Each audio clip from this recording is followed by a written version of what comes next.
Agora vamos ver aqui a decisão do Flávio Dino. Coloca na tela aí, por favor, o documento, nós vamos ler junto e eu vou rodar aqui, inclusive eu quero imediatamente a opinião do Ricardo Alexandre, o nosso Xandão.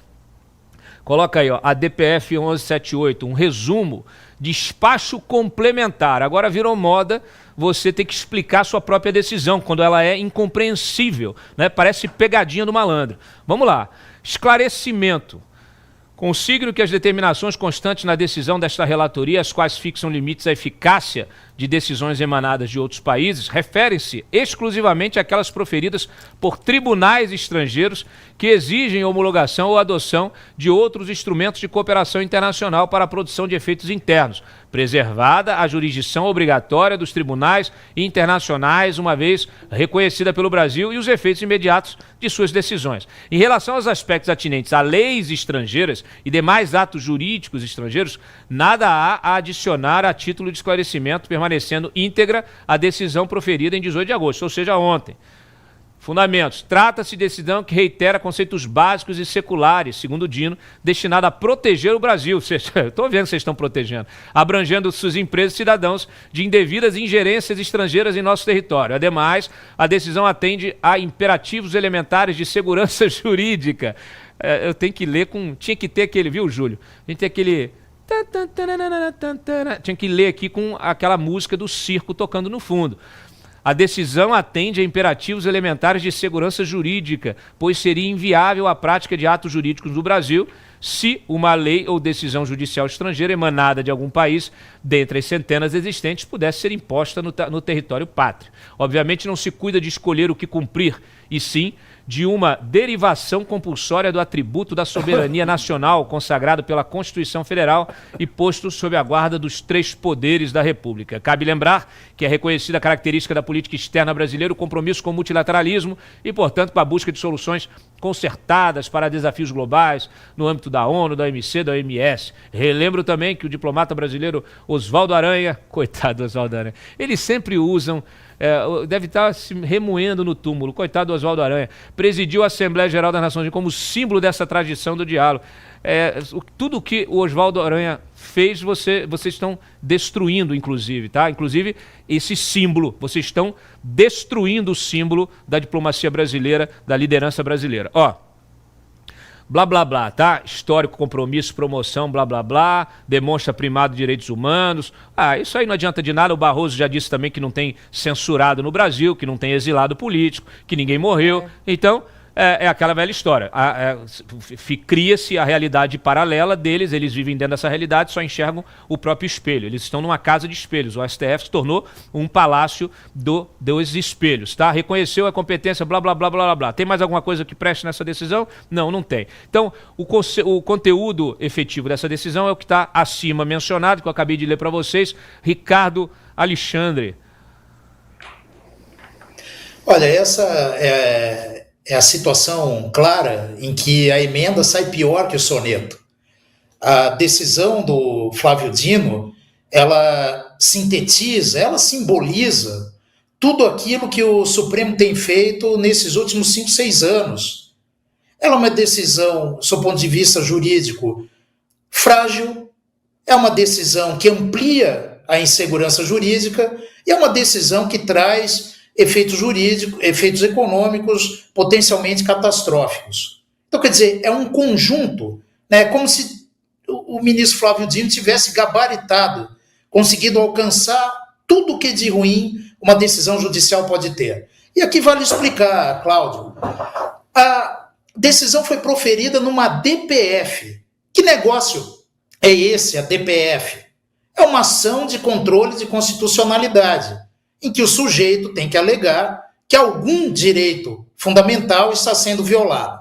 Pois muito bem, o Instituto Brasileiro de Mineração propõe uma DPF dizendo que todos os municípios brasileiros que foram destruídos, atingidos pelas tragédias de Brumadinho e de Mariana, não deveriam poder acessar a jurisdição estrangeira. O que os municípios fizeram? Precisavam de uma resolução rápida dos seus problemas. Entraram com ações na Inglaterra, Estados Unidos, Alemanha e Holanda. o Instituto Brasileiro de Mineração quis se portar ou se posicionar contra isso. Então, o que essa decisão do ministro Dino, liminar, monocrática, proferida apenas por ele, criou no direito brasileiro? Criou uma proibição que nunca existiu de que os municípios litiguem no exterior, sob o argumento inacreditável, Cláudio, de que haveria violação à soberania. E isso é de um absurdo que custa crer que tenha sido posto no papel. Por que é absurdo? Porque os municípios sempre puderam litigar no exterior. Os municípios têm autonomia assegurada pelo artigo 18 da Constituição. Se não litigar perante o judiciário brasileiro significasse uma violação da soberania, então os municípios também não poderiam participar de arbitragem, de procedimento arbitral, porque na arbitragem não é o poder judiciário que decide. E, no entanto, ninguém jamais questionou, desde a reforma, sobretudo da lei de arbitragem, que os municípios podem participar de arbitragem. Ninguém jamais questionou que os municípios possam fazer licitações internacionais, isso está previsto na lei de licitações, e possam indicar um país estrangeiro como local de resolução de conflito. Então, quer dizer, não existe qualquer violação à soberania. Esse foi um raciocínio jurídico construído para cair sob medida numa situação de proteção de eventuais sancionados pela lei Magnitsky. Então, a um só tempo, cria-se o direito, porque não existe lei no Brasil proibindo os municípios de demandarem no exterior, cria-se direito, usurpando-se uma prerrogativa do legislativo, instaura-se insegurança jurídica, porque, afinal de contas, agora existe um conflito entre as atitudes que podem ser tomadas pelos agentes econômicos, sobretudo os agentes financeiros, os bancos, e já vimos isso. E não bastasse isso, tem-se um potencial econômico, um problema econômico potencialmente destrutivo.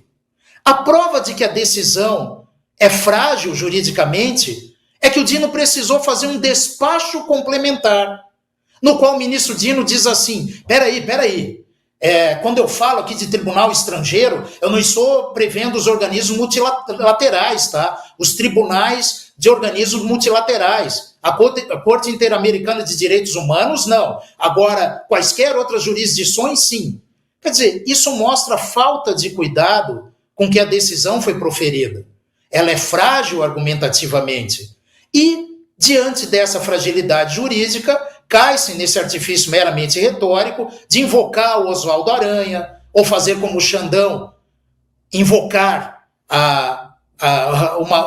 um título do Machado de Assis, sem ter lido o artigo completo, e assim por diante. Então, é tristemente lamentável a forma com que essa decisão simboliza tudo o que o Supremo tem feito, lamentavelmente, de antijurídico. E se aqui criticamos, falo por mim, mas tenho certeza que a opinião é compartilhada, se aqui criticamos o Supremo, é por defendermos a função do Supremo, como ele deveria ser, e não como ativistas pretendem que ele seja. Ele deve ser o guardião da Constituição, e nunca o criador do direito nacional, mediante usurpação do Legislativo, usurpação de atos do Executivo. Muito bem. Olha aqui, ó. Algum de vocês quer comentar essa decisão do Dino, Carol, ou JH? Queria fazer um comentário rápido. Vai. Fica à vontade. Sendo aquele casalzinho que começa a falar ao mesmo tempo. Vai, Carol, fala. Não, só esse último parágrafo foi exatamente o que eu falei da Comissão Internacional. Não, fala de novo. O último parágrafo. Eu quero te dizer uma coisa, você tem que falar agora, cara.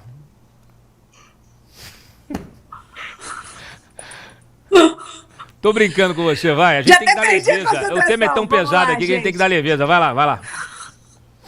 O último parágrafo que o Ricardo mencionou aí, de respeitar organismos multilaterais, na verdade foi o que eu mencionei anteriormente. O que ele faz é querer dizer que não é a Magnitsky, que não cabe a Magnitsky violações de direitos humanos, mas sim a Corte Internacional de Justiça. Porque em todo o despacho dele, esse e o de ontem, ele não fala de Magnitsky, ele vai dando indiretas, né, para poder, enfim, todo o objetivo é esse, mas ele é frouxo e não fala exatamente, não vamos aplicar a Magnitsky aqui, ele vai escrevendo, e a gente não processa o que ele está falando, e esse último parágrafo é exatamente isso, né, se tem violação de direitos humanos, que jogue para a Corte Internacional de Justiça, como se isso tivesse alguma relevância no Brasil, é isso. O Brasil nem sempre respeita as decisões da Corte Internacional de Justiça. Pronto. JH. Queria fazer um comentário aqui sobre como toda essa insegurança está se somando para prejudicar a nossa economia, né? É verdade que o dólar sobe ou desce por questões econômicas, mas também por questões institucionais. Isso, inclusive, é tema de prêmio Nobel, de como a segurança institucional ajuda um país a crescer. E tem 3 momentos que eu queria destacar, e a experiência própria, né? Eu que estou aqui dentro do mercado, acompanhando o mercado, foram momentos que não tem necessariamente a ver com economia e que eu não tenho uma saída grande de capital. O primeiro foi quando teve o bloqueio das contas da Starlink. E isso fez meu celular tocar bastante de pessoas provocando, putz, e agora? Né? Qual que é o próximo passo do nosso judiciário? É bloquear o dinheiro de uma outra empresa porque tem acionista em comum com outra. Então, dando um exemplo aqui, vai bloquear o dinheiro da Ambev porque a Lojas Americanas teve um problema, né? E os outros acionistas. Então, aquela decisão da Starlink foi muito estranha, né? Bloqueou a Starlink por conta de um problema no X, e a Starlink tem outros acionistas. O segundo momento foi aquele IOF que foi usado como controle de capital, aquele IOF de 3,5. Só que nesses 2 momentos o dinheiro saiu, e boa parte saiu do Brasil, mas ia para banco brasileiro lá fora. E agora a gente tem um terceiro momento muito peculiar, que é essa decisão do Dino.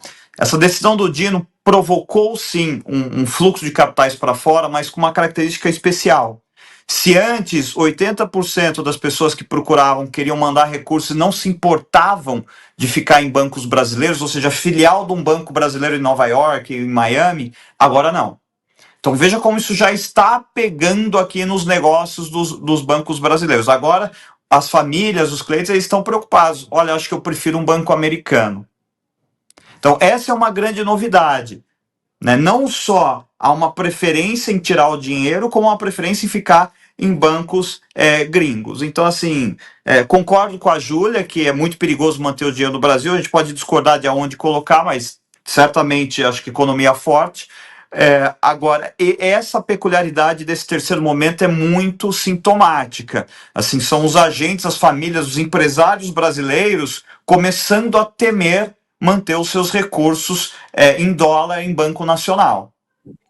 Isso aí que você está trazendo eu não vi ainda na imprensa, então quero prestigiar a nossa audiência aqui com informação de bastidor, informação exclusiva aqui do JH, que está fazendo análise em tempo real do que está acontecendo. Quer dizer, nós temos, JH, um fluxo de capital, já uma saída de capital como resultado dessa decisão, em função de todo o dilema posto que a gente vem abordando desde o início do programa, só que com uma característica, né? Não só a saída de capital do Brasil, mas a transferência do capital de bancos brasileiros para bancos estrangeiros, especialmente americanos. É isso. Eu quero só ressaltar que isso é uma evidência anedótica, ou seja, experiência pessoal, não é um dado, né, que a gente já tem estatística de Banco Central. É uma experiência pessoal que eu tenho sentido que o movimento desta vez, eu trabalho com gestão de patrimônio, né, até vai demorar para ter estatística, porque precisa passar o tempo para elas serem divulgadas, mas isso eu percebi. Uma provocação muito grande de famílias, clientes, empresários, de que, ok, quero tirar o dinheiro, mas eu não quero só manter na filial do banco em Miami, eu quero um banco americano. Tu está trazendo a experiência empírica, a experiência efetivamente. Exato. Quer dizer, é empirismo puro. É o que está acontecendo, é a reação inicial das pessoas que têm patrimônio e que não querem ficar correndo